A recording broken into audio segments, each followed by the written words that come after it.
Hey everybody, today's guest is Josh Caterer, guitarist and lead vocalist for the Chicago, Illinois rock band, The Smoking Popes. Together, we take a deep dive into the writing, recording, and inspiration behind the fan-favorite song, Megan, taken from their 1997 album, Destination Failure.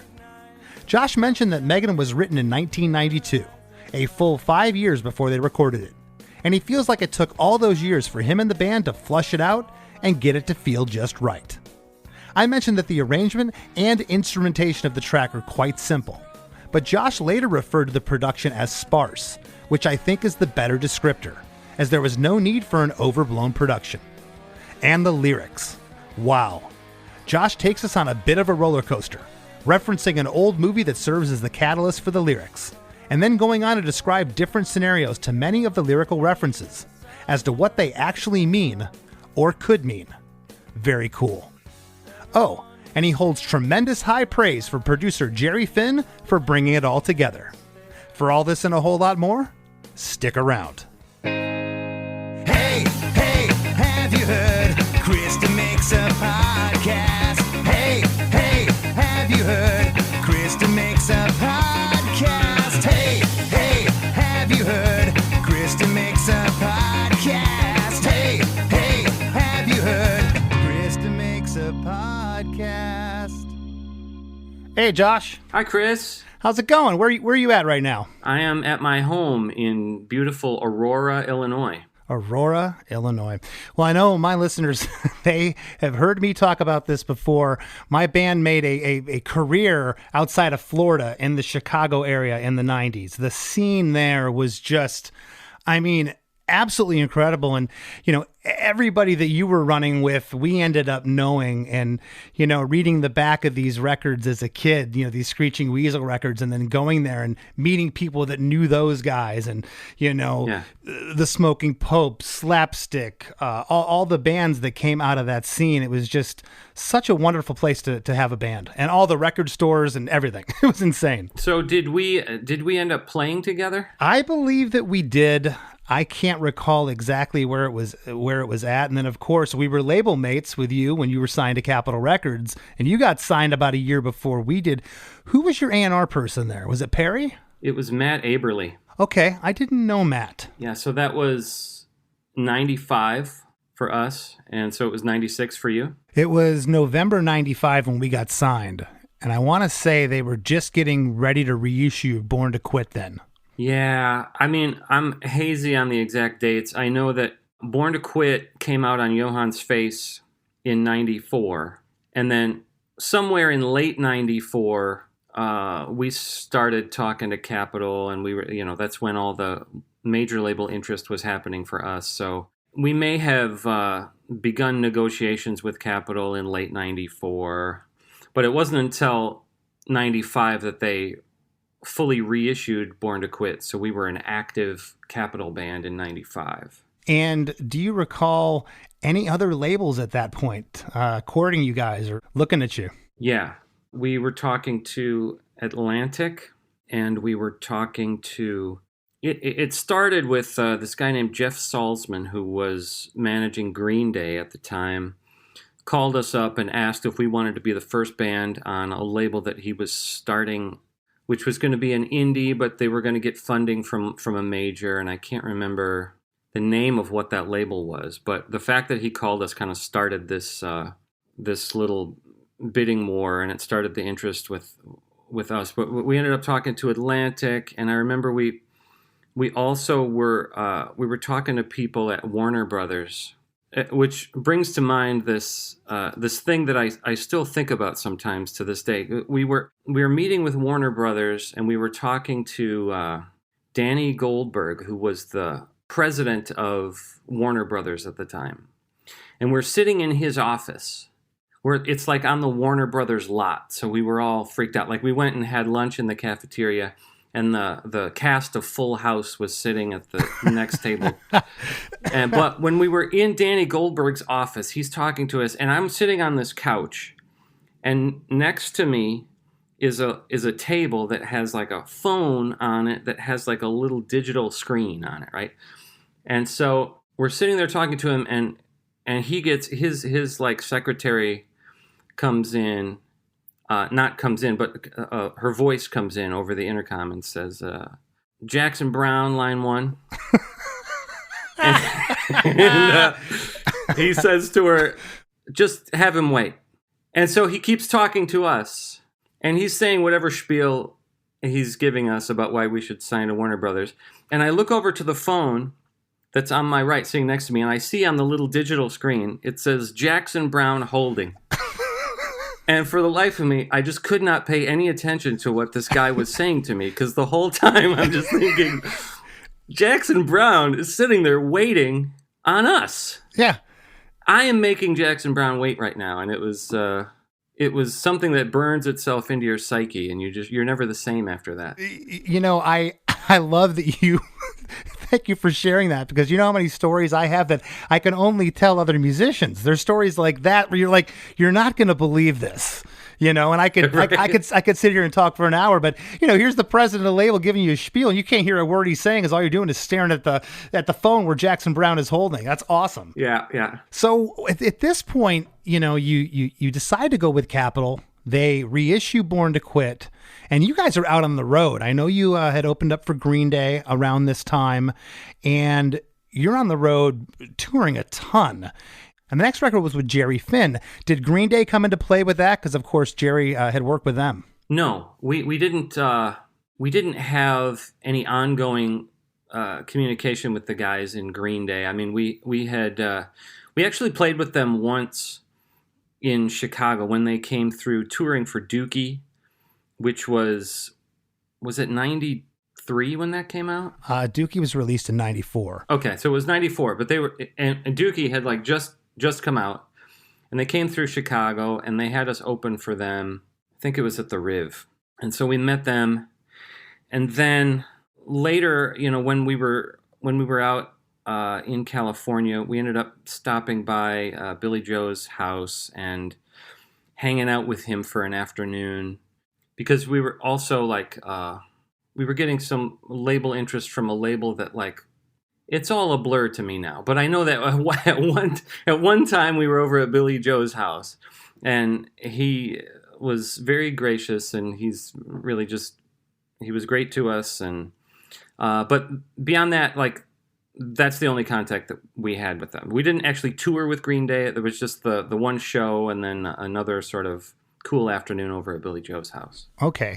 And do you recall cutting demos for the Destination Failure record? I know that we did. I think we recorded some of those at Solid Sound in Hoffman Estates with Phil Bonet, who we'd worked with a lot up till then. I remember that there was a version of the song Paul that we had demoed, and it was a lot different. It was faster. It was called something else. A lot of the lyrics were the same, but it had a different chorus. And there's somewhere there exists a demo of that. Jerry Finn, correct me if I'm wrong, he was the first, I'll use the term, real producer you worked with. I mean, you'd worked with Phil, but like this was like next level stuff, because Born to Quit was already in the can when Capitol reissued it. So here you are now, and this is really your first proper record on Capitol. And the reason I asked you about the demos, do you recall Jerry hearing them, and what did he think about, in particular, the song we're going to talk about today? What did he think about Megan? I don't remember him saying anything specific about Megan. I remember him specifically having some things to say about other songs. There were parts of some of the other songs that he didn't like, that he wanted us to change. And we, of course, were very stubborn and insisted on keeping it our way. For example, there were a couple of solos, like the solo in Pretty Pathetic. He didn't like that. And then he had a similar opinion of, there's a musical interlude at the end of the song, I Was Right.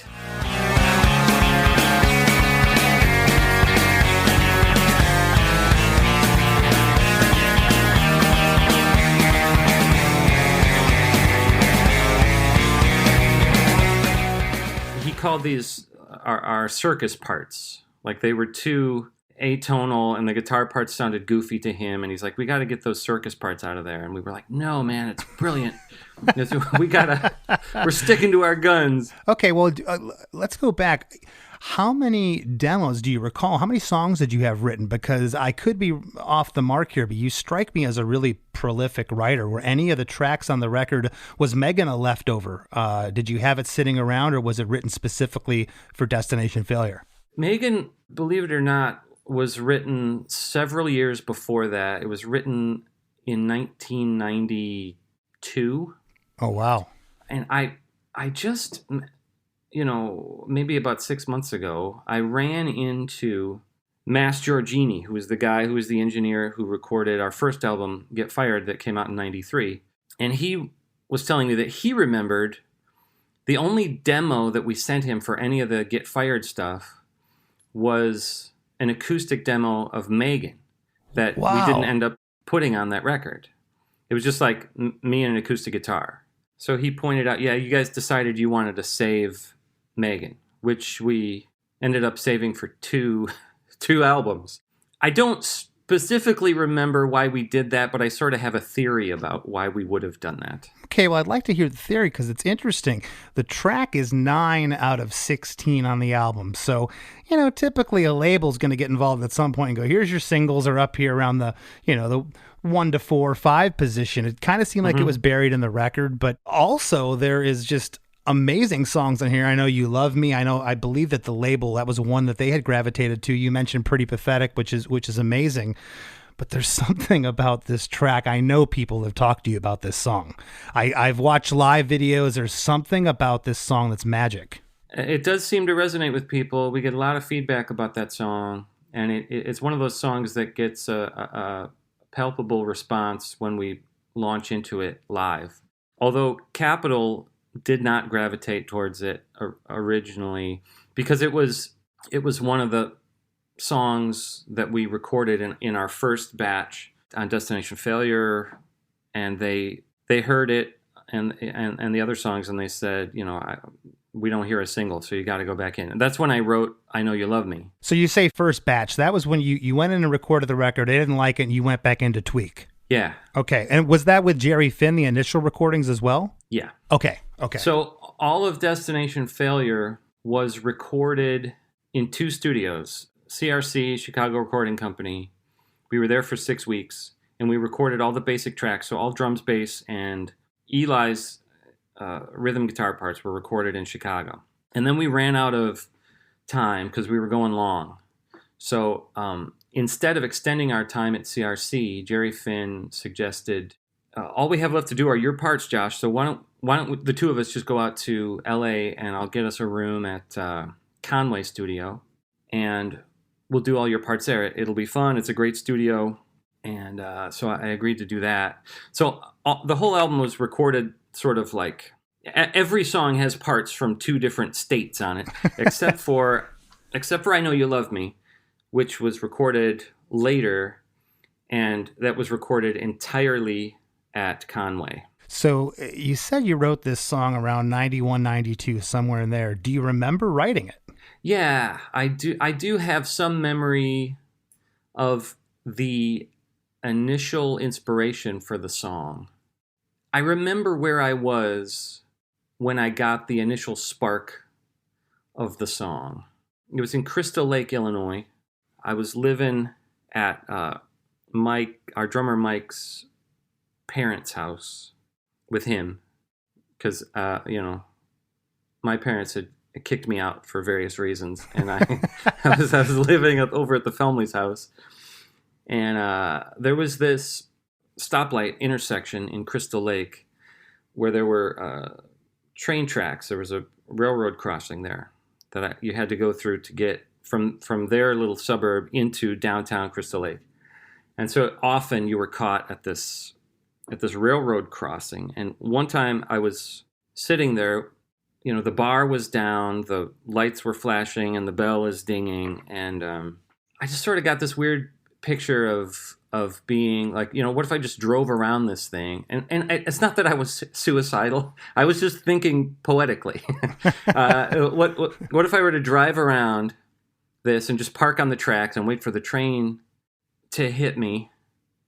And I sort of was thinking about it in terms of this movie called Heaven Can Wait, starring Warren Beatty, which is really, if you've seen that movie, the premise of that film really informs the lyrics of the song Megan, which I can kind of unpack for you if we're at that part in our discussion. I don't want to jump ahead. No, well, we're going to get to that lyrical part. I was asking, like, do you remember it? And it seems like it's pretty vivid. Did the lyric or the music come to you? Do you remember? I mean, obviously the idea, you're there at the train track, but how long after that initial thought did you pick up a guitar? Did you have an acoustic sitting in your car at that point, or where'd it go from there? No, I had an acoustic in my room at the Felmley's house. And I would get ideas, lyrical ideas or melodic ideas in my head when I was driving around and out doing stuff. And then I would go back to my room, pick up the guitar, and flesh it out musically. So it was a lyrical idea and a conceptual idea for the lyrical content of the song. I don't remember if the specific melody came to me in the car there. I remember part of it was I hear the train and I'm thinking about, like, you know, being in a car that got hit by a train, like what would that feel like? And then I look in the rearview mirror and that line from, there's a line in there about the bloodshot rearview mirror eyes are mine. That was me actually looking at myself in the rearview, like moments after I got the idea for the song. Oh, that's awesome. Well, are you familiar with Pete Anna? He was the trombone player in Less Than Jake. He also played in Slapstick back in the day. No, Slapstick. That was a Rob Kellenberger band. Yeah, it was. It was Rob's band, of course. I know you played with Rob before, but yeah, that was Rob. Yeah. That was Brendan Kelly from Lawrence Arms. Yeah. Dan Andriano. Yeah, so Pete was in that band, and so I have such great memories of this record because Pete was touring with us in the late '90s when this record came out, and we would play it all the time. And I actually consulted him for this episode because he's the biggest. I said, what song do I do, man? And I knew I wanted to go with this. And he, without dropping a beat, he said, Megan, immediately, and now I would like to, with your permission, Josh, to jump into the song. It's 3 minutes and 10 seconds. The intro is 12 bars total before the vocals hit. It's an overdriven single guitar panned off right for 5 bars, and it rings out there with a chord. On bar 6, another guitar panned off left plays a bendy 2-note little lick as the drums and bass come in for 6 more measures along with that same guitar that's panned off right, the main guitar there. This is the verse progression, and I got to tell you, the bass guitar tone here is absolutely ripping. It is so good.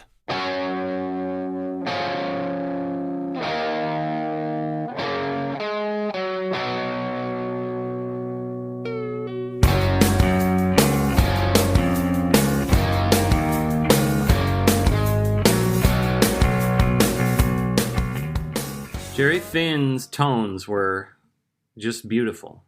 And he also was a fan of panning hard left and hard right, which took us some getting used to. It's not necessarily, we hadn't done that. I don't think Phil Bonet ever did that in his mixes up to that point, but Jerry was into that, and we were like, okay, man, it's sort of Beatlesy. Let's do it. Right. It's cool. Well, what I love about this track, just the production of it, is that Jerry knew, I think, when to get out of the way, because this is a pretty minimalist track, what's going on here. It's all about that melody.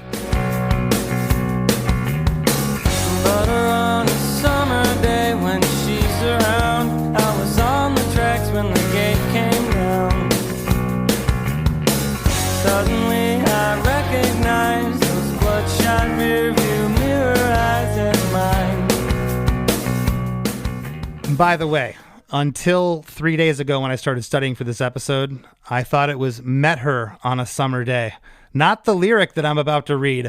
Butter on a summer day when she's around. I was on the tracks when the gate came down. Suddenly I recognized those bloodshot rearview mirror eyes as mine. You just mentioned that. Yeah. butter makes more sense than metter, doesn't Absolutely. I was on the tracks when the gate came down. So I was apparently in front there. I was the first car in line when that train gate came down. And I was like, what if I had been, one car length forward and the gate came down behind me? Just sort of like an abstract existential thought that launched me into this, thinking about this idea that, as I mentioned, was inspired by the movie Heaven Can Wait. But, okay, before I even start to go down this road, I have to warn you that I feel like this song makes sense on an emotional level if you don't ask too many questions about it. But the more you examine it, the more it raises up unanswered questions, and it scares up more rabbits than it can shoot. And I've had conversations with people where I try to dig into this, and I realize, like, we've got to stop talking about this song because it's falling apart at the seams. And that might happen while we're talking now. I gotcha. Okay. But you'll see what I mean when I start to tell you. So if you've seen the movie Heaven Can Wait, Warren Beatty's character, he's riding a bicycle. He goes into a tunnel. He gets hit by a truck in the tunnel and killed, right? And then his soul goes up to this kind of smoky platform where there's what appears to be a commercial airliner there waiting with people lined up to get on it. And it turns out that is sort of a halfway point between Earth and presumably heaven. So, like, they're suggesting that you don't go straight to heaven. You sort of first go to this intermediate spot where you have to line up and get on an airplane that's going to take you to heaven.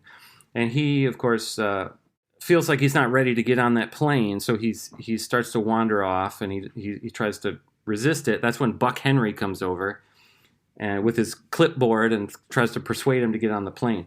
So Megan is Heaven Can Wait, but a train rather than an airplane.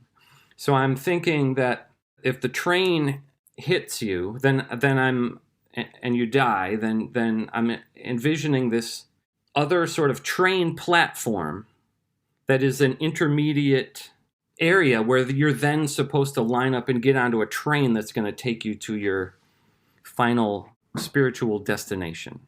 So verse 2 is then you're on this, I'm getting ahead of myself. But well, I want to ask before we go any further, was Megan a real person in your life? Megan was, our drummer Mike briefly dated a girl named Megan.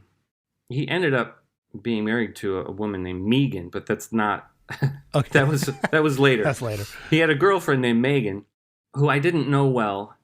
And I just decided to use her name as a kind of muse for the song. I would do that sometimes. It's not that I didn't have any particular relationship with this girl. I didn't know her well, and I wasn't trying to establish any kind of relationship with her by writing a song about her. I was just always looking for inspiration for songs. That's awesome, because very few artists on here have said, yeah, this is just kind of a story I created. It's typically about someone specific. So I love hearing that when I do. It's not often, and that's cool that you can just kind of pull this out and get this imagery from the train tracks and, I'm going to call it Megan. Yeah, he used to date this woman, and just kind of how it comes together like that is fascinating to me. Yeah, but that was just sort of a name that was in our consciousness at the time because there was a Megan hanging around. Well, here in verse 1, we stay stripped down pretty much like the intro. We don't even get that bendy 2-note lick here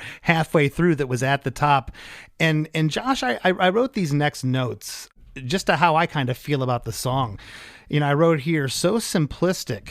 And I say that with the utmost sincerity. That's not like it's a simple song and anyone could have written it. That's not what I mean. It's simplistic in texture, yet so heartfelt. You couldn't have sounded more magical here if you piled on a 100-piece orchestra.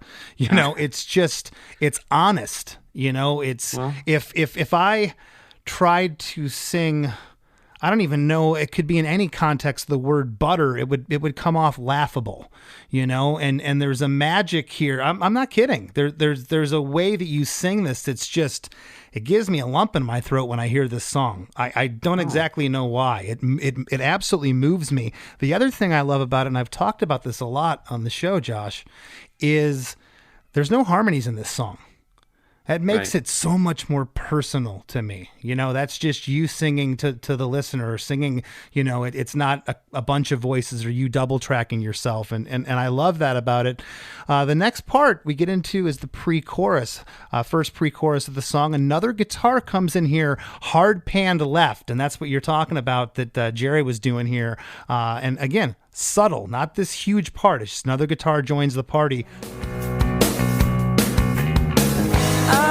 That whistle call my name. I almost drove away, but I heard that whistle call my name. I almost drove away. So normally if you were on the tracks and the gate started coming down behind you, you would say to yourself, oh, this is bad. I better hurry up and scurry off these tracks.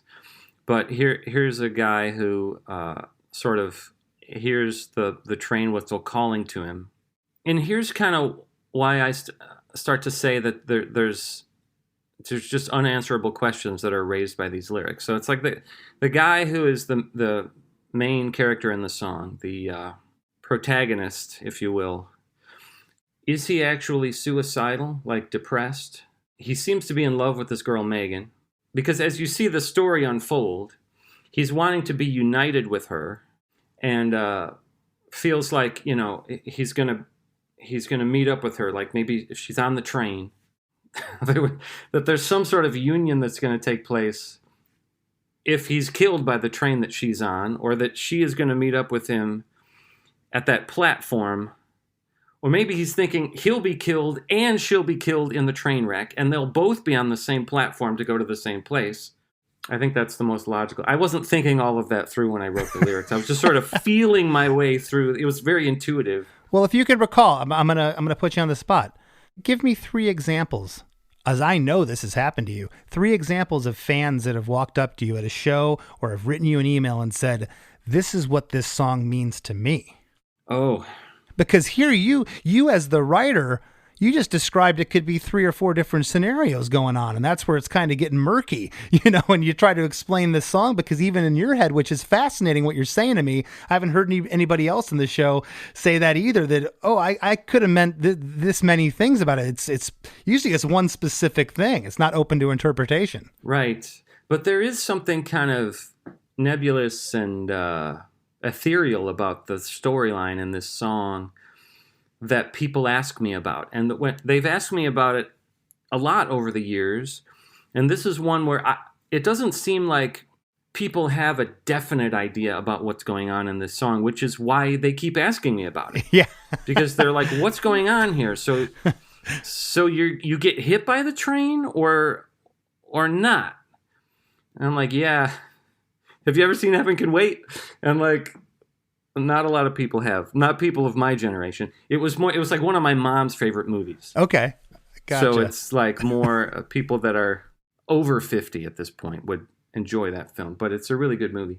Well, I mean, and that's the same thing I've talked about, and this, a set of lyrics could mean, something to 50 different people, and that's the beauty of it, the interpretation of it. The chorus 1 hits at the 50-second mark. We're already at chorus 1. But Megan, I had a feeling that you would be on that train, so I just waited there for you. But Megan, I had a feeling that you would be on that train, so I just waited there for you. Yeah. The guy sitting in his car on the train tracks with the train barreling towards him, thinking that she, Megan, is on the train. And all I know is that the through line for me, as I was writing it, was this kind of emotional sense of yearning. That there was this sort of burning desire to be connected to this Megan girl. I hadn't fully fleshed out whether it was a relationship that had been important and then it had ended, and so did she dump him? Was it just an unrequited love? I don't know. The thing is, this guy was just desperately in love with this Megan girl, but didn't have her. She wasn't in the car with him. She was maybe on that train. So gripped by an overpowering desire to be with her was he, that he would just sit there and wait for her to collide with him at that moment, and perhaps the two of their souls then would be thrust together toward this heavenly destination, which takes us then into verse 2.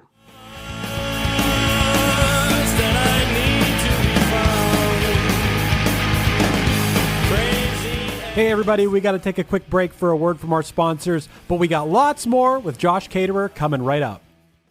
Hey, what's up? This is Blake Weiland. I'm the host of the Tone Mob podcast. It's a show where I interview guitar people about guitar stuff. We talk about their pedals, their amps, their accessories, their preferences, all that stuff, as well as a healthy dose of whatever comes up. Topics have ranged from aliens to addiction and anywhere in between. Oh yeah, and pizza. We're definitely going to be talking about pizza. So get the show wherever you're listening to this podcast at. Just search The Tone Mob in your search bar and it will pop right up. Come join us. We're having a lot of fun. Thanks for checking it out.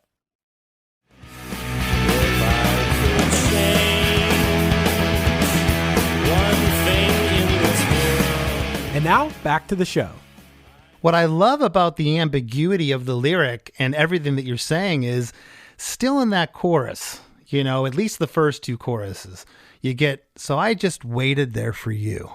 And that's kind of like a universal, that's like the end of every feel-good movie, I waited there for you, anyone can get behind that lyric, and in the context of everything else, it works beautifully. Well, I think that connects to the tone of the film, which is, it's pretty dark that Warren Beatty would get hit by a truck right at the beginning of the movie, and the rest of the movie, it's like in an M. Night sort of like Sixth Sense kind of a way, like he's a dead person who is inhabiting someone else's body.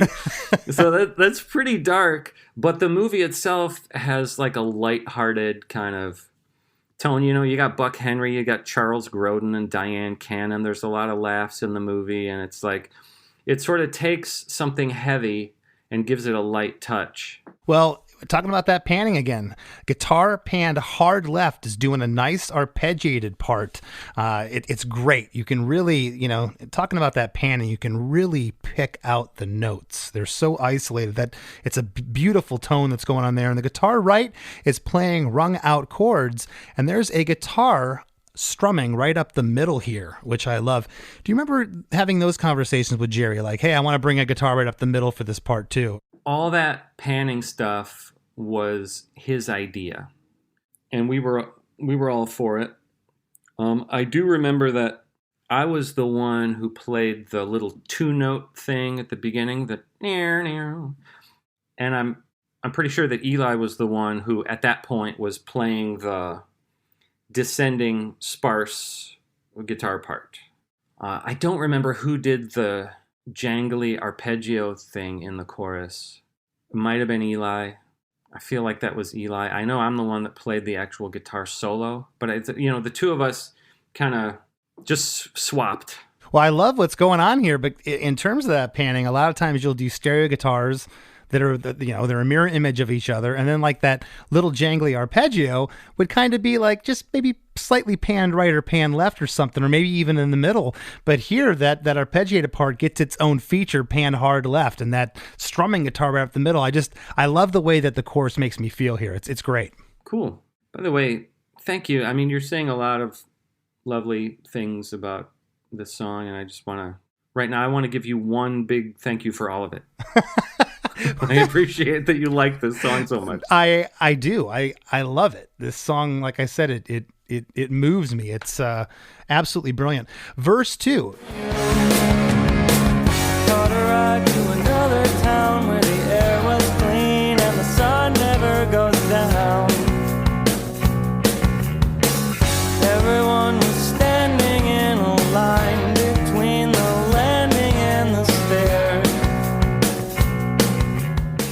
Caught a ride to another town where the air was clean and the sun never goes down. Everyone was standing in a line between the landing and the stairs. And before we talk about this lyric, Josh, we got the same instrumentation here, pretty much as verse 1. And as I'm listening to these lyrics, when I comb through these songs for the show, I'm listening to them again almost for the first time. And I'm picking out things. And I'm noticing here that there's no rhyme scheme whatsoever. And sometimes you want to hear a rhyme scheme in a song. Sometimes when it doesn't happen, it sounds really forced. This just sounds like someone kind of downtrodden that just picked up a guitar that's singing from their heart. It's not a ton of stuff here, as we said, the production wise. And, were the lyrics exactly as we hear them here, or did they go through a change? Do you recall? I think the lyrics have been the same since I first wrote the song. So the thing that is kind of repetitive about it and that ties it together is that it's the same melody that repeats itself, even if the lyrics don't rhyme. Right. Well, what's happening here, verse 2, lyric-wise? And I absolutely love the line, caught a ride to another town where the air was clean and the sun never goes down. Well, yeah, as I said, that's that picture of the scene from Heaven Can Wait where right after he dies, he goes to in the movie, it's not a sunny place. It's like it's all gray and there's smoke everywhere. So he's walking in like, they have these dry ice smoke machines or whatever, where the smoke comes up to your knees. And they're just and there's literally just a line of people that are standing waiting to go up this staircase to get onto this commercial airliner. And so that is very specifically what I wanted to describe, so that describing that in that way was more important than coming up with a rhyme for it. Well, yeah, and sometimes though, this when you write something verbatim of your thoughts, which it sounds like there's some stuff here that's like that, it comes off sounding corny, and this is everything but that. It's just it does tell this story. I wouldn't think it was as verbatim as some of the stuff that you're saying, as abstract as the song is. As you're explaining, I'm going back and reading these now going, yeah, that makes sense. Yeah. And the more I talk about this movie Heaven Can Wait, it's gonna come across like this is my favorite movie of all time, or I think it's one of the greatest movies ever made, which isn't really true. It's just that, it's a good movie, but it just was an interesting concept. I've always kind of been drawn, even from a very young age, drawn towards films and art that kind of deal with these sort of existential questions of like what happens to you after you die, and different takes on what that could be like. Like, for example, the movie Defending Your Life with Albert Brooks. He almost has a different take on this same idea that after you die, your soul would go to this kind of in-between place. But in that case, it's like a city that you go to, and you get sent to this hotel that you're staying at while you're awaiting this judgment that's going to happen in front of a panel of people. I just love, there's something about like taking something super heavy and existential and like making jokes out of it. And like old Woody Allen movies were good at that, like Love and Death. I've always loved that sort of thing. So that the fact that that's what this movie does just sort of like stuck in my thinking and wanted me to create a song that dealt with it. Well, I'm glad you mentioned that, because some of my favorite movies aren't great movies necessarily, or what the way they move me or gave me inspiration for something. It could be a terrible movie, but it's something that was part of your childhood. Your mom watched it. It just became like a part of your growing up that somehow made it into a beautifully amazing song. Pre-chorus 2 comes right after verse 2. I heard somebody call my name.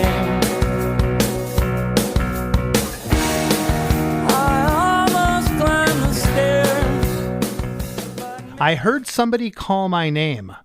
I almost climbed the stairs. Same instrumentation here as pre-chorus 1, but we get a different lyric, and I think you kind of addressed this just now. Yeah, and the heard somebody call my name, that was a reference to what would be the Buck Henry character in Heaven Can Wait, where Warren Beatty is like sort of wandering off into the mist, and Buck Henry is calling after him, hey, wait a minute. No, you need to get on this plane. You need to go up the stairs. And so that I imagine that's what would be happening to me, and I almost did it. But then I would look around and see like she's not here. Like I did this so that she would meet me here and we're going to go together. We're going to be together again. And she's not. So then I just sit down and I'm like, no, I'm waiting here until she shows up. Total lyric envy right now. You know, I wish I could get that kind of inspiration and jot it down on paper that would be poetic and artsy and there'd be some merit to it. But if I try to write like this, Josh, it just, for me, it just doesn't work. For other people it does. And that's what just trips me out so much about this whole songwriting thing. And one of the reasons why I wanted to start the show, the podcast, it's so intriguing to me where people come from, where they draw their inspiration. I mean, what you're telling me here is absolutely like so left of center in my mind, but at the same time makes absolute sense as you're explaining it to me. Chorus 2. But Meg and I had a feeling that someday you'd meet me there. So I just waited there for you. But Megan, I had a feeling that someday you'd meet me there. So I just waited there for you. We get a lyric change here on the first half. Someday you'd meet me there. Same instrumentation as chorus 1, but we get a new lyric there. So if she wasn't on that train and she didn't die as a result of that collision, she certainly would die someday, and eventually she would show up on this platform. And I was apparently intent on waiting there until she did, so that we could go together. Interesting. I'm this is so much darker than I ever thought you were going to explain to me today. And right. And you know, Matt Skiba's built a career out of lyrics like this, as you know. I know. I love you, Matt. You just have to, I don't mean that as a knock. You just have to have a dark turn of mind, I guess. It's so rad. Well, guitar solo comes in after chorus 2 for 12 bars.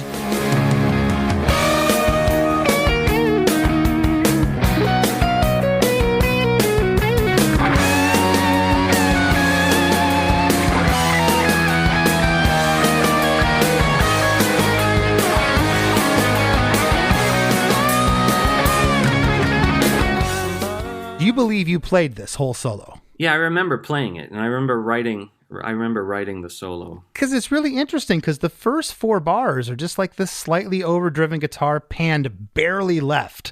Then on bar 5 through 12, the longer part of the solo, another guitar is panned barely right. This guitar's more overdriven. The stereo guitars are behind it, panned right and left, ringing out. There's chords on every beat there. And on bars 5 through 12 here, the solo is played over the chorus chord progression, which sets up beautifully for going into verse 3. It's awesome. I remember playing this solo on my Telecaster. I had a blonde Telecaster that was the same guitar that appeared in the video for Need You Around. I'm playing a yellow Telecaster, which I did not play on the song Need You Around, because when we recorded Born to Quit, we had cheaper guitars. We had the Mexican-made Teles that were cheaper, and I had a blue one that I played for that. But then we signed to Capitol, and I immediately went out and bought this nicer American-made blonde Telecaster that I used in the video, and then I used it on some of the tracks on Destination Failure. Although for most of my rhythm tracks on that album, I was using a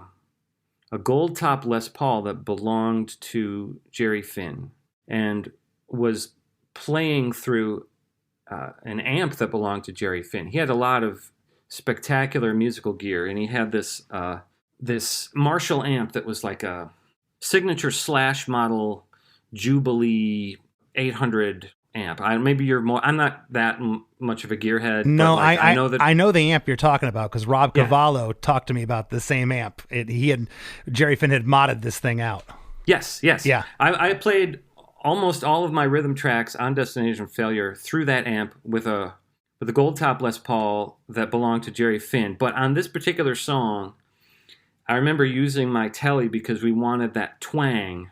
And it's funny that you bring up Rob Cavallo. I was listening to your episode where you were talking to Blake from Jawbreaker, and you mentioned this little story you had about Rob Cavallo, about how he said he was going to give you a cassette of Jawbreaker's new version of Boxcar that they did. Mm-hmm.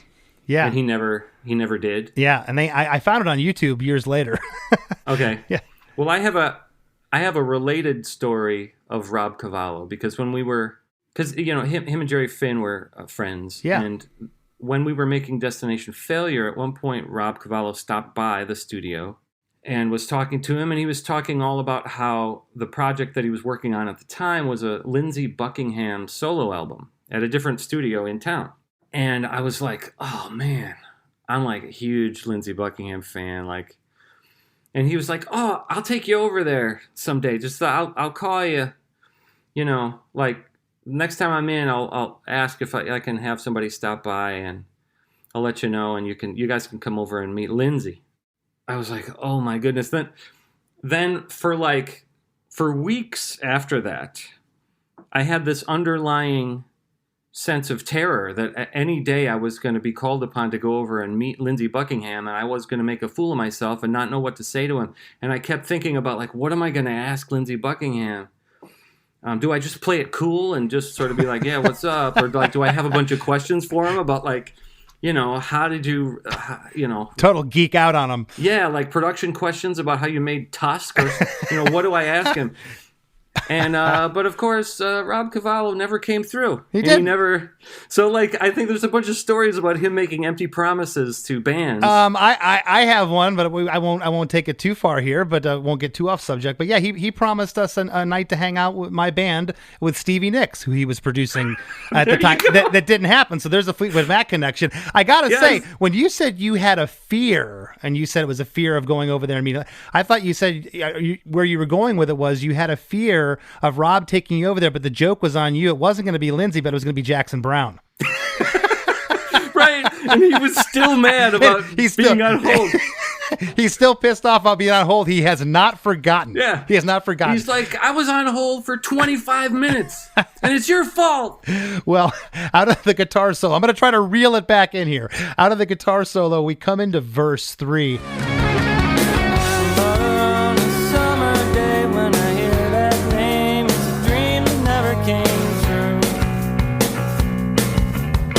Sat down on the tracks and waited for a train to take me back to you. And Josh, looking back on all the lyrics here, I mean, there's a recurring hook, butter on a summer day. It makes another appearance here, and of course we'll get to it at the end of the song, but butter on a summer day, when I hear that name. Yeah. It's a dream that never came true. I do remember, I'm sorry to interrupt you, but I am remembering that when this idea initially came to me, and I was there and I got the spark, it was summertime and it was warm out. And I remember having a car where the air conditioner didn't work particularly well. So I was conscious of the temperature. And so that played into that line of just being butter that melts. Again, the lyric is awesome. Think about what that says. Butter on a summer day when she's around. You absolutely melt. The lyric is butter on a summer day. When I hear that name, it's a dream that never came true. Sat down on the tracks and waited for a train to take me back to you. So this is another of those unanswered questions, like, it's a dream that never came true. So is he saying that his dream of her meeting him on that platform didn't come true?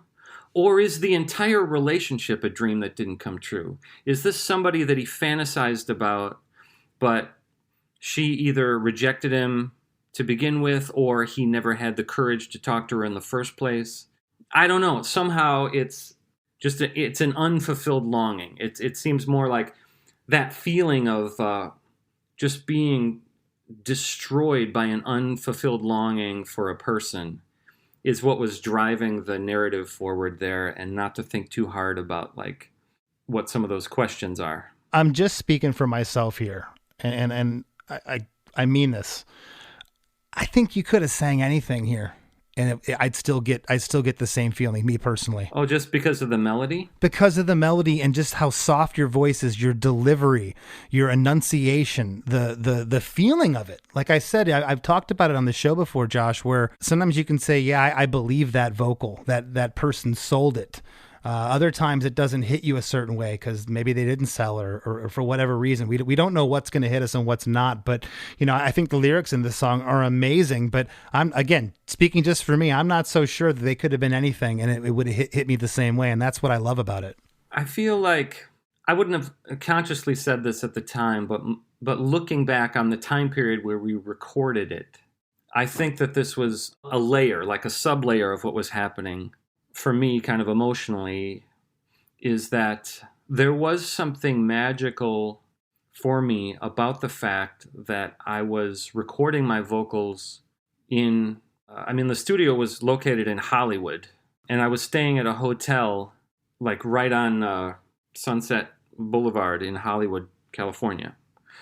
And, I'm talking about, this whole time I've been talking about this movie Heaven Can Wait. So I'm obviously a big film buff. And there's something magical to me about film. And as, I'm talking about movies that my mom used to watch. And so from a very young formative age, the magical worlds that are created in movies are a place where I have wanted to live. And so for me to be recording this song that was really inspired by a film starring these movie stars, and I was probably pretty close to the place where this was actually where the movie was made, and like Warren Beatty, I was probably within only a few miles of him at the time when I was recording that vocal. So this is all this is all tripping you out as this is going on. Yeah, and so I'm just saying that to be in Hollywood, California, had a profound and like tangible impact on how I was feeling, and so I think that probably crept into my delivery and my sense of connectedness to the lyric. That's so cool. Well, pre-chorus 3, we get yet another lyric. Somebody came and took my hand. I finally had to go, but Megan, I just want you to know that I waited as long as I could. Somebody came and took my hand. I finally had to go. Same instrumentation as pre-chorus 1 and pre-chorus 2. And then we get into, but Megan, I just want you to know.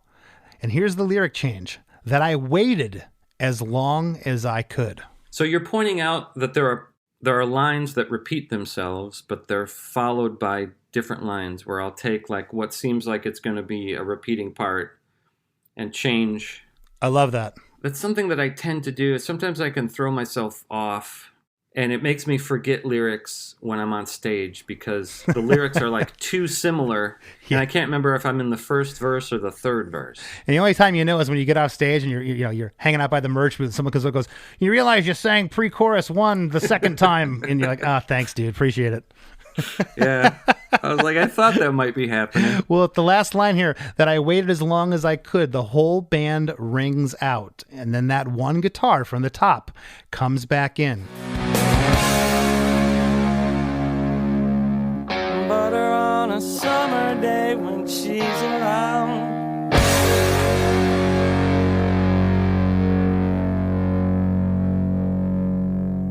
Butter on a summer day when she's around.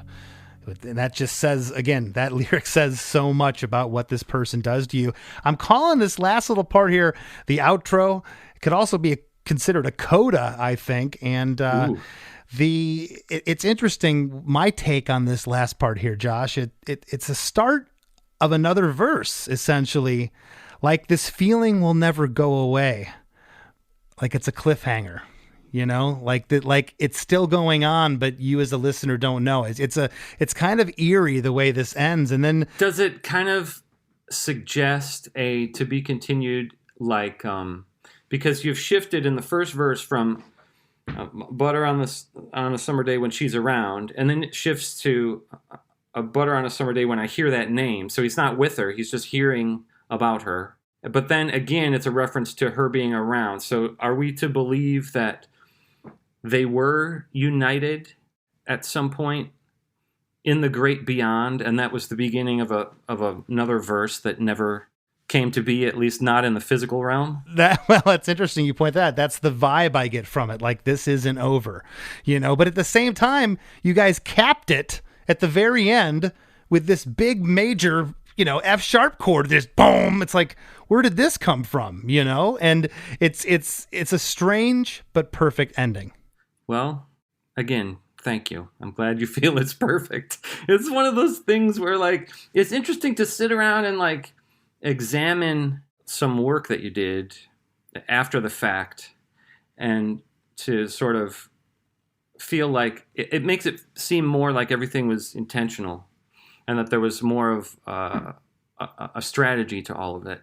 When really, at the time, I love that there wasn't. Almost everything that and I'm sure this is the case with a lot of people that you talk to. Like, when these things were actually being put together, it was all just was from the gut, But then you look back some years later and go, oh, actually that sort of makes more sense to me now than it did consciously when we were doing it. Yeah, when you're going through whatever it is, it could be a thunderstorm in a relationship or a family member passing. You might not realize at the time how that influences you till you can reflect, at a later date and look back. Before I completely forget, I had mentioned that I have a theory about why we saved the song for so long, and I want to share that with you. Yeah, please. Because the song was written in 1992, and I haven't, it's been years since I would have heard the acoustic demo. I don't know exactly what the acoustic demo sounds like, but I know now when I listen to the Destination Failure recording of the song, there's a certain subtlety to the arrangement, like the way that it's driven by this guitar part that's pretty sparse, and the thing that fills that in is the bass line. Oh, yeah. So you sort of need the bass line to make sense out of the guitar part. They work in conjunction with each other. But I think that's a level of arrangement sophistication that we did not possess in 1992 or 93. Yeah. And I feel like, although I don't recall specifically the process, I'm sure that Jerry Finn was speaking into that and, like, helping us to kind of show restraint in the way that we were doing some of our guitar parts. And probably the way that I wrote it was just strumming, just kind of like more aggressive strumming. And my theory, although I don't remember, is that probably that we had the sense that it was a pretty good song, but we had not yet come up with an arrangement that sort of did justice to the song. And it wasn't until we got to Destination Failure and started working with Jerry that we felt like we actually had the talent and the resources at our disposal to be able to do justice to the song with Jerry's help. And so that's why we saved it that long. That's awesome. And I'm kind of glad that we did, although, like, it would have been really interesting to hear the Born to Quit version of it, because Phil was a genius in his own way, but it would have been different, Yeah. And I don't regret waiting. I feel the way that it showed up on Destination Failure was just as it was meant to be. Absolutely. Well, listen, I want to thank you so much for sitting in and breaking this down. And before we break, got anything to leave the listeners with? What you have going on with the band? What's happening? Well, we're starting to track new stuff. We're going in actually this coming weekend to record a couple of songs. A cover, and then the first new original Pope song that we have recorded in about 5 years. And it's going to be the beginning of what will become the first Pope's album in that many years. So we're very excited. That's awesome, man. Well, once again, thank you so much. This has been a blast. It's been a blast for me, too. Thanks, Chris. I know that you love me.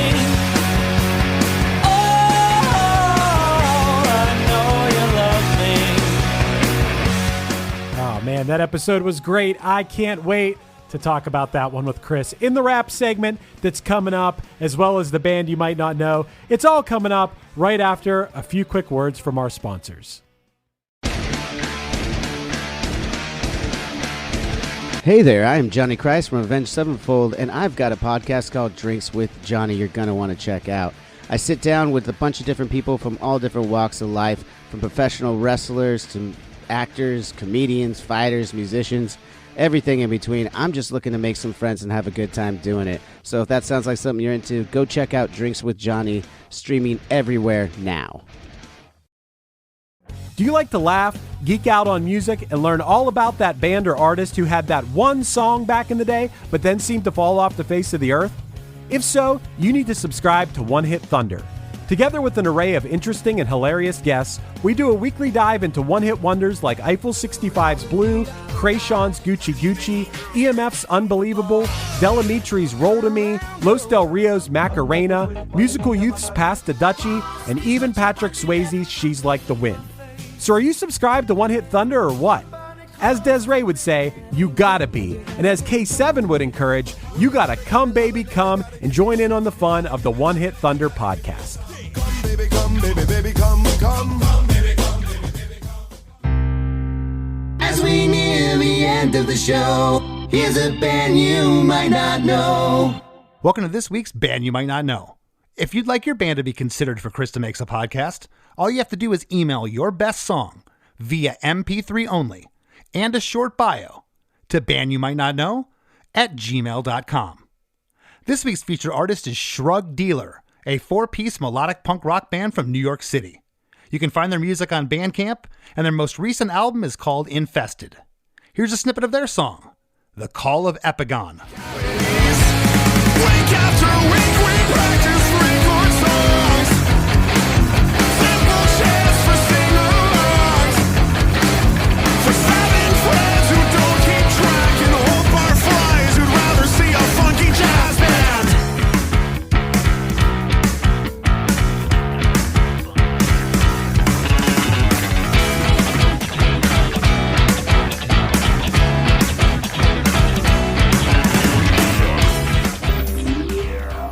The Wrap with Chris and Chris. Chris, I'm glad we finally got Josh on the show. He has been very often requested by listeners for what seems like years now, and he couldn't ask for a better song. It's so cool, too, that he had so many memories of actually writing the song, considering he wrote it decades ago.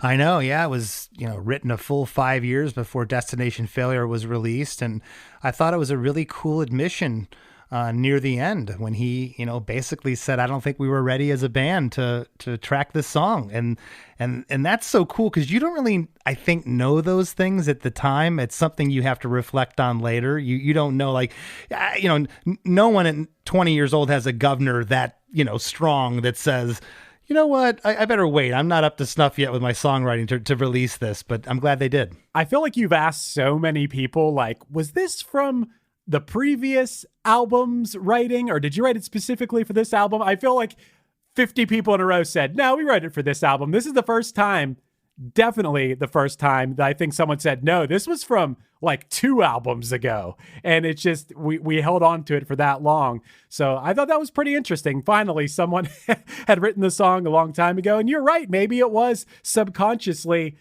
It is a really emotional song. There's really something, you used the word a couple times in this episode, that there's something magical about the delivery of this song, and there really is. Yeah, and he really knew where I was coming from near the end, Chris, when I said to him, and I really thought I could say this the way I did. I didn't think he was going to take it the wrong way, because I think the lyrics are beautiful to this. But as I said, I think he could have sang anything here, and it would have hit me the same way. Yeah. Hey, I never once ever took away from the lyrics of this song that anyone was maybe dying. For some reason, I never put that together, but I did. And I heard him use this turn of phrase. I did feel the emotional sense of yearning. That is the feeling that the song conveys. I think that's why it resonates with so many people.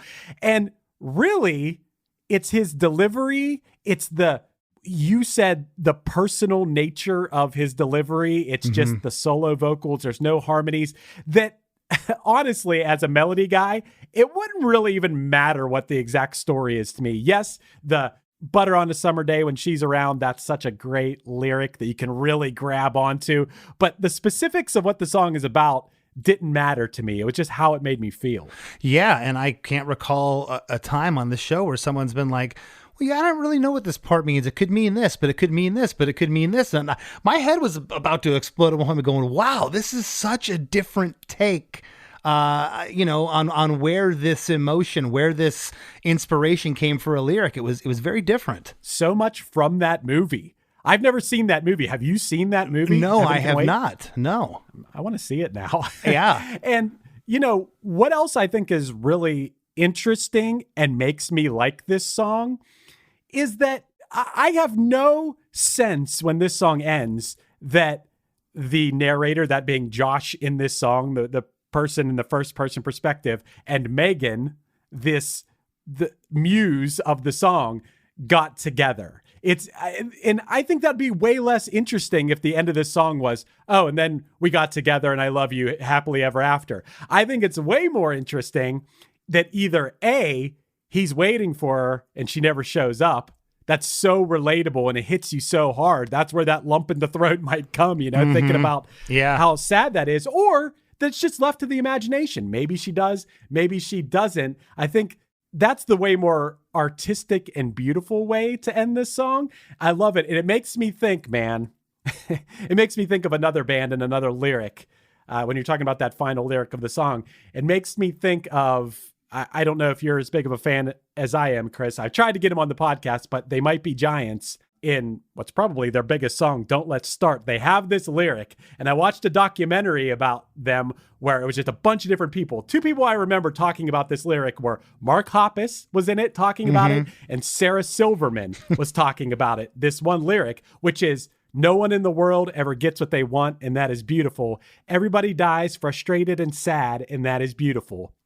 I think that's one of the most amazing lyrics ever. It's way less interesting to me that something would be so happy and everybody gets what they want. That's not real life.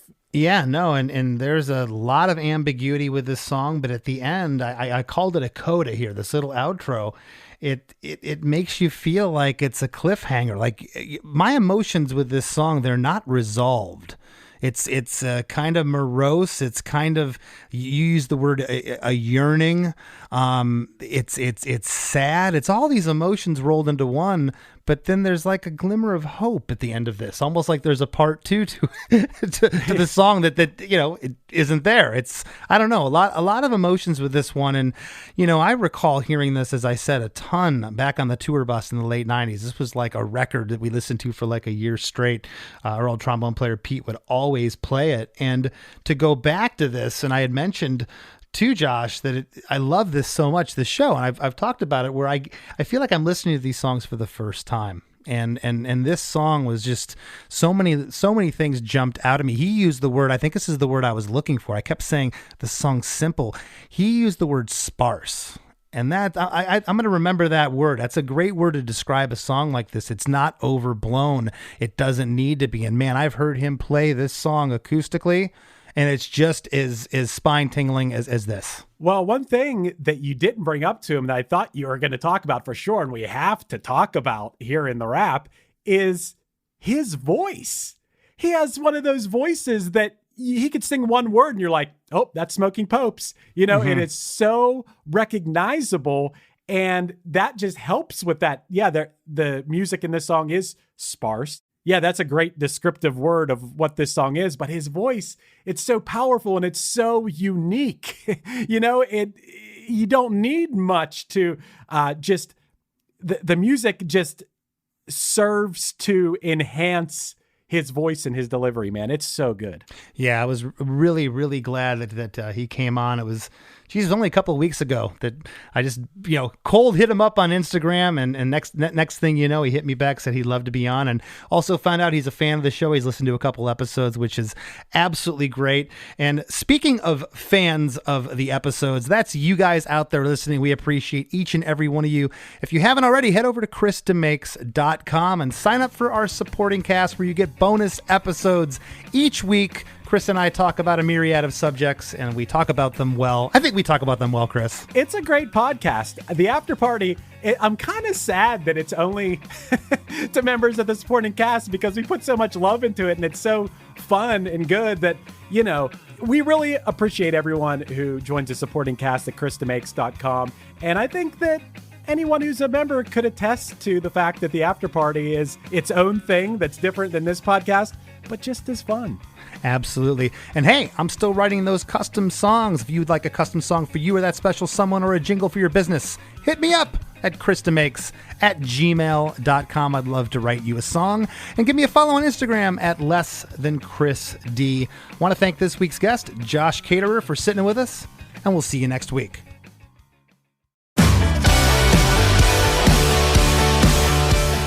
Hey, Chris DeMakes, a podcast producer, Chris Fafalius here. You may have heard me talk about my band Punchline before. Maybe you already know us, or maybe you're hearing about us for the first time right now. It doesn't matter. No matter what your relationship with Punchline is, I will absolutely guarantee that you'll love our new podcast, A Band Called Punchline. Starting with our humble beginnings in a small town in southwestern Pennsylvania in 1997, we're telling the hilarious, strange, and hopefully inspiring story of the 25 plus years of our band in the most honest way possible, podcast style. A Band Called Punchline is an audio documentary available now wherever you get your pods, so subscribe and let me and my friends share a wild, entertaining, unique, and wonderful tale of music and perseverance unlike any other that's still being written today.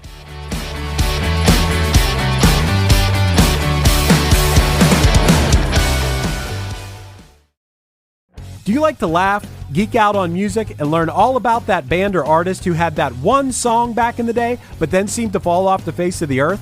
If so, you need to subscribe to One Hit Thunder. Together with an array of interesting and hilarious guests, we do a weekly dive into one-hit wonders like Eiffel 65's Blue, Krayshawn's Gucci Gucci, EMF's Unbelievable, Delamitri's Roll to Me, Los Del Rio's Macarena, Musical Youth's Pass the Dutchie, and even Patrick Swayze's She's Like the Wind. So are you subscribed to One Hit Thunder or what? As Desiree would say, you gotta be. And as K7 would encourage, you gotta come baby come and join in on the fun of the One Hit Thunder podcast. Come, baby, come, baby, baby, come, come. Come, baby, come, baby, baby, come. Hey, this is Chris Santos, host of Delirious Nomads, the Blacklight Media podcast, part of the Sound Talent Media Podcast Network. Delirious Nomads is a podcast about all things heavy metal, as well as breakdowns of your favorite combat sports.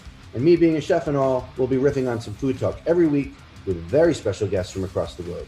Listen and subscribe at soundtalentmedia.com.